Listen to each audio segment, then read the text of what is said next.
Let's not get this twisted, folks. If you don't prepare for what's coming, you will be overtaken like a thief in the night, and what that thief does is going to be ugly.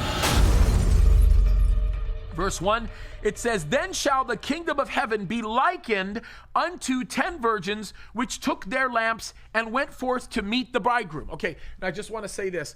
We already know Jesus is going to give us a demonstration here through a parable of what the kingdom of heaven is likened to, okay? So that's the first verse. Let's read the second verse, and then we're going to go over something very interesting, okay?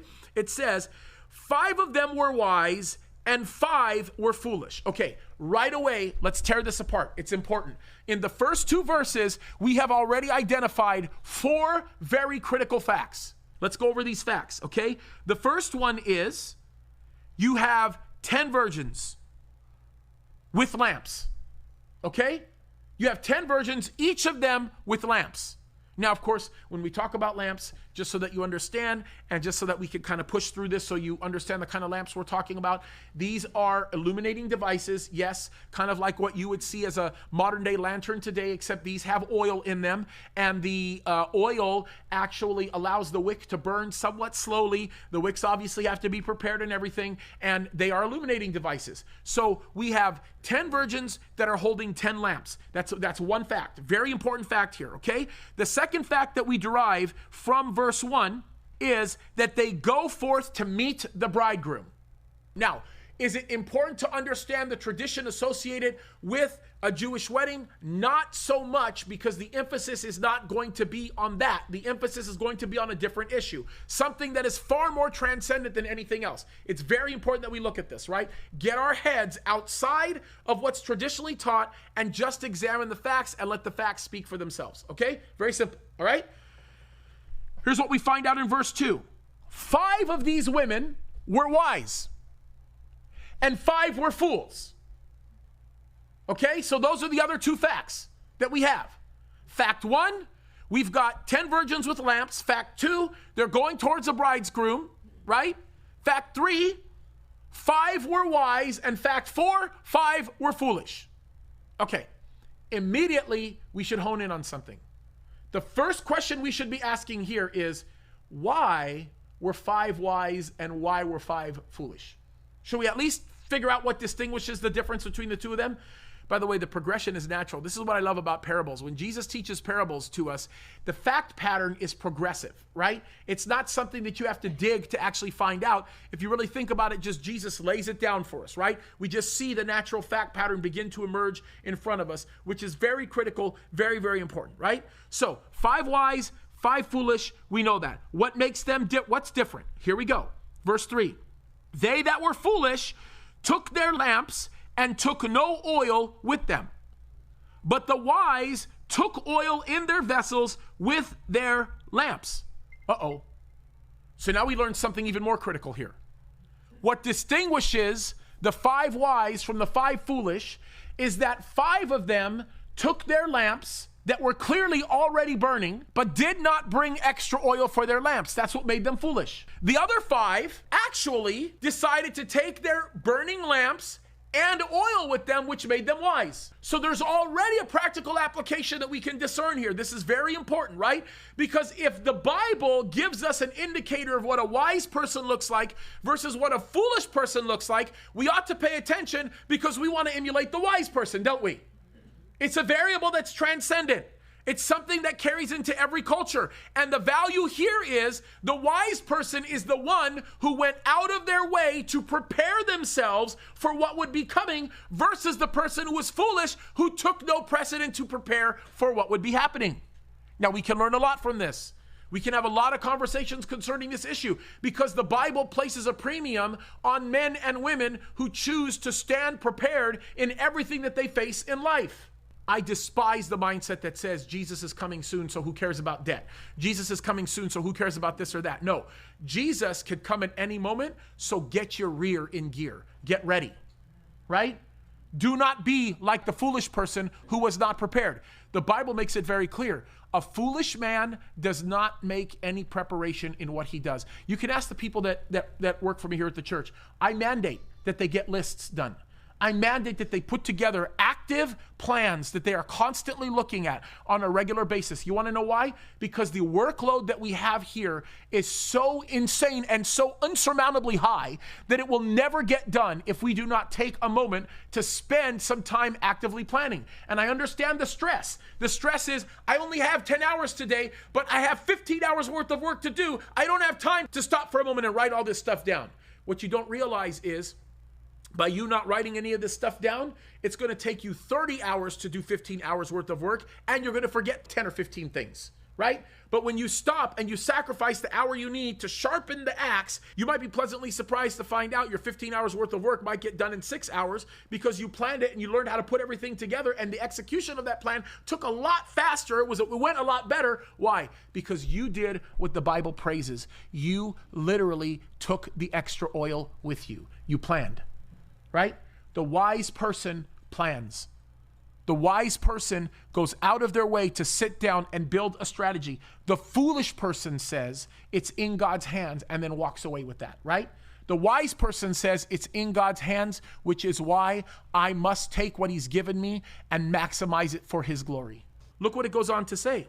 While the bridegroom tarried, they all slumbered and slept. Ooh, this is interesting. Here's something that all the women have in common. They all went to bed. The bridegroom took a lot longer than they probably anticipated. How many of us say, oh man, I used to say this when I was a kid. I'm not going to pay off my debt. My dad, you should see what my dad did to me. I think I told that story last week, when I told my dad I wasn't going to pay off a large bill that I made on the credit card because Jesus was coming anyway and we were going to get raptured. I was going to get raptured before I graduated from the Bible college. My dad about broke my neck, right? That was not a pleasant moment. You guys should have seen it, It was wild. Going in from English to Arabic, that's when he's really mad, I mean, to see that very moment. But so many of us have developed that attitude. Well, Christ is coming back anyway, so who cares? Why should I worry about politics? Why should I worry about what's going on in my country? Why should I worry about the drag queens that are trying to exploit my children that are 3 years old? Just let them go. Jesus is coming soon anyway. Yeah. Really? Think about that mindset, right? Funny thing about this is, it's very, very interesting. I think we should point this out. The Lord tarrying is an act of grace. Do you guys get that? The Lord delaying his return is not really him delaying his return. It's him exercising his perfect timing. And in doing so, we have to live the way everybody else lived. These women all went to bed. They had to go to bed, didn't they? They all had to rest. But there was a difference between the two groups. Pay attention, right? Watch this. And at midnight, there was a cry made, behold, the bridegroom cometh. Go you out to meet him. Then all those virgins arose and trimmed their lamps. So they all woke up. They went, okay, it's time, let's go. And they all trimmed their lamps and they were all ready to go. So they go. Now here's the distinguishing difference between the two, right? The foolish said unto the wise, give us your oil, for our lamps are gone out. But the wise answered, saying, not so, lest there be not enough for us and you, but go you rather to them that sell and buy for yourselves. They're both asleep.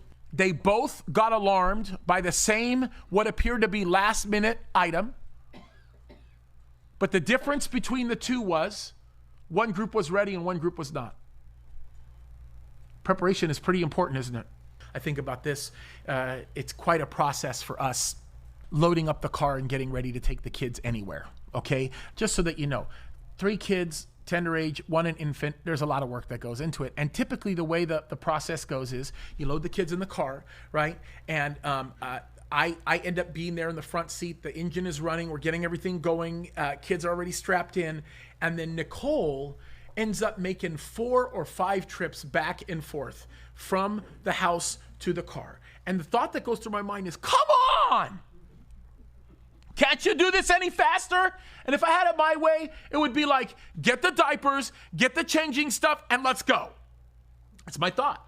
But no, Nicole comes back. She's got this cup. She's got that. She's got this over here, that over there. She's bringing, just everything. And then I'm like, come on! We're in a rush. So we start going. And then it's inevitable. One kid poo-poo, it made poo-poo. Then we got to stop and pull over, and she's ready. Let's go. And she's got everything she needs. She changes the kid. Okay, great. And then pretty soon, you begin to realize things happen that you never anticipated. One of the kids, I want a snacky. I want a snacky. And you know what Nicole does? She brings out this, what looks like a 7-Eleven set of selections, take your pick, anything you want, you know what I mean? And she goes and she, she does it. And then it's like, there's nothing that can get thrown at her that she's not prepared for. And what we don't realize is Mr. Husband here, kind of dumb and slow, thinking, let's go. But she took so much time to prepare that she actually gets us there faster, not slower. Why? Because we don't have to stop to go buy a piece of clothing that she didn't anticipate getting because maybe the baby would have soiled it. And we didn't have to stop to go get this snack or that snack. And we didn't have to take this detour because that happened. And when I'm even thirsty, there's the cup's right there. It's like I didn't even know it was there. That is a wise woman. You understand? There's a preparation that goes into that, right? If we're not taking the time to prepare, we're setting ourselves up for destruction. It's a very important biblical principle, guys. It's a transcendent principle here. Jesus is saying, be ready because it's inevitable. You know it's going to happen. The midnight is going to come around and the bridegroom is going to call and everybody's going to be subject to that calling. Everybody is.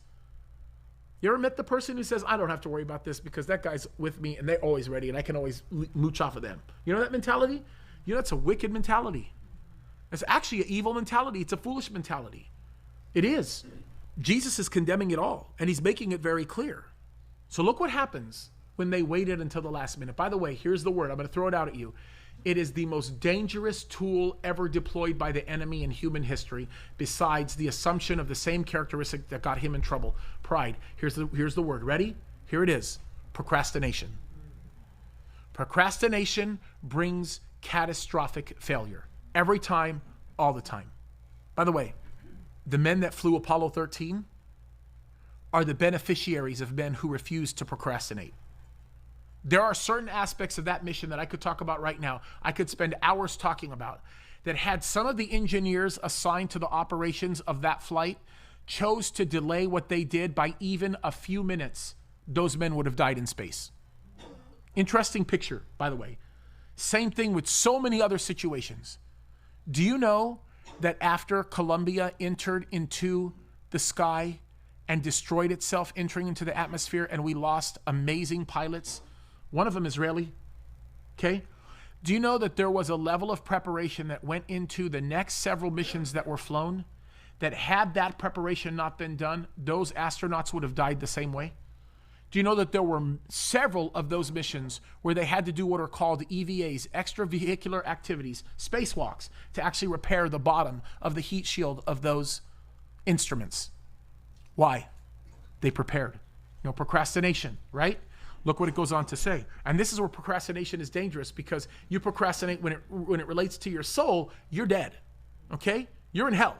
So while they went to buy, the bridegroom came, and they that were ready went in with him to the marriage, and the door was shut. And afterward came also the other virgins, saying, Lord, open to us. Notice this. But he answered and said, Verily I say unto you, I know you not. I don't know you. I've always believed this. I've always believed that men and women that are filled with the Spirit of God has always had an urgency within them to be prepared. Not just be prepared on the level of the spiritual walk, which is the most important characteristic to have, but they tend to have a desire to be prepared on other levels. I had somebody come up to me recently and said, James, I think it's a sin that you continue to tell people to prep. That there's nothing wrong with preparing and holding, quantities of food and just preparing for the inevitable. I said, really? I said, well, you go take that up with God, because Joseph was a sinful man, because he was the ultimate prepper, right? He didn't just save, a year's worth of food with a 25-year shelf life in his house to save his family for famine. He saved up 7 years worth of food for a whole nation. He's the ultimate prepper, right? Or Noah. Noah was prepping, ready? For 75 years. He was prepping for 75 years when the wicked culture said it'll never happen. Guess what? It paid off. Those animals were happy that he prepped, right? His family was happy that he prepped. Think about that for a moment. These people did not prepare, and God said, I don't even know who you are. It's kind of crazy when you think about it, right? Here's the characteristic about being filled with the Spirit. Do you understand, guys, that when you're filled with the Spirit, you have something built inside of you that says this is going to happen?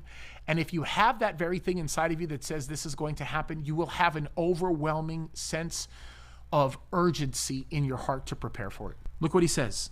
And this is the whole summary. If you want to know what this parable means, this is what this parable means, right? It's right here. Watch therefore, for you know neither the day nor the hour wherein the Son of Man cometh. You don't know. Be on the watch. Why? Jesus could come at any moment. And if Jesus could come at any moment, how much more critical is it for you to be men and women who understand that and are prepared for it?